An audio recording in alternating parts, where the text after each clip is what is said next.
Lumps और Aitchison बताएं कितने साइंसदान उन्होंने पिछले 20-50 साल में इस मुल्क को दिए हैं या दुनिया को दिए हैं, गिनवाएं। लम्स इस मुल्क को रिप्रेजेंट नहीं करता, इस मुल्क की उस करप्ट अशराफिया को तो शायद वो रिप्रेजेंट करता हो जिनके मफादात इस मुतसबाना और जालिम और बेइंसाफ निजाम से जुड़े हुए हैं। लेकिन जाए जरा डेरा गाजी खान, जाए कोयटा, जाए कराची, जाए पेशावर और जाके उन यूनिवर्सिटीज के बलोच और पश्तून और पंजाबी तलबा से पूछें, गवर्नमेंट कॉलेज लालपुर जाएं,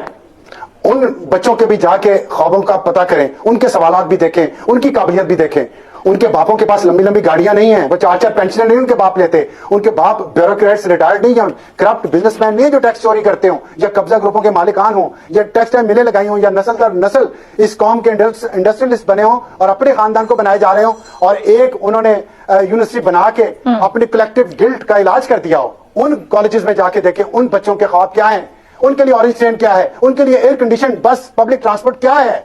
जाके पूछें। तो हम तो अपनी मर्सिडीज कार में और लैंड क्रूजर में बैठ के और 4 कनाल के घर में हमारा 2 कनाल का तो लॉन होता है, हमें क्या पता है। कह रहे हैं हमारे निगरान वजीर आजम या कोई और वजीर आजम, उनको भी बड़े इदारों से छोटे इदारों तक जाना चाहिए, मगर आप बात कर रहे हैं कि नौजवान वोटर को उम्मीद कैसे दिलाएंगे, आप इसको एक चैलेंज के तौर पर और फिर आप हवाले भी साथ रख रहे हैं, तो क्या अभी उम्मीद जिस वक्त तक सर क्यों नहीं दिलाई, जिस वक्त तक ये टीवी चैनल उनको ये बताएंगे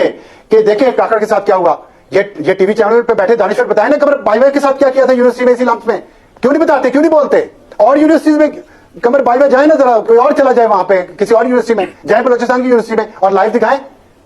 मैं आसान है सिर्फ कि आप सिविलियंस को कह दें नवाज शरीफ आएगा उसे लग पता जाएगा, इमरान खान आएगा उसे लग पता जाएगा, जरदारी आएगा उसे लग पता जाएगा, बिलावल आएगा लग पता जाएगा, क्योंकि वो आवाम में रहते हैं ना, वो आवाम की बातें रोजाना सुनते हैं, हम उन पे लगे रहते हैं, हम बच्चों को भरते रहते हैं। और बच्चे भी कौन से, इलीट के बच्चों को, सिर्फ इलीट के बच्चों को, और लोगों के भी जाके कायदे यूनिवर्सिटी में कर लेना आगे इस्लामाबाद में, मैं तो दूर की बात छोड़ें, आप कायदे यूनिवर्सिटी में ओपन सेशन रखें। यहाँ पे एक ब्लैक होल ऑर्गेनाइजेशन है, उसने एक फंक्शन किया, वो किसने दिखाया, वहां पे बात नहीं होने खटक की। ये अभी कल अख्तर बेंगल साहब यहाँ पे पार्लियामेंट के सामने एहतजाज कर रहे थे, धरना कर रहे थे अपने मुतालबात के हक में पुरअमन। कितने टीवी चैनल पे बात हुई है, कितनों ने बलोचियों के मसाइल पे बात की है। क्या पाकिस्तान सिर्फ लम्स और एचिसन से शुरू होकर लम्स और एचिसन पे खत्म हो जाता है? नहीं, मेरा पाकिस्तान वहां से शुरू होकर वहां खत्म नहीं होता। इसलिए वो उनके सिर्फ उनके वोटों ने ही और उनकी तकरीरों ने ही और उनके खोखले सवालात ने ही इस मुल्क की नौजवान नस्ल के जो ख्वाब है वो उनकी ताबीर नहीं है।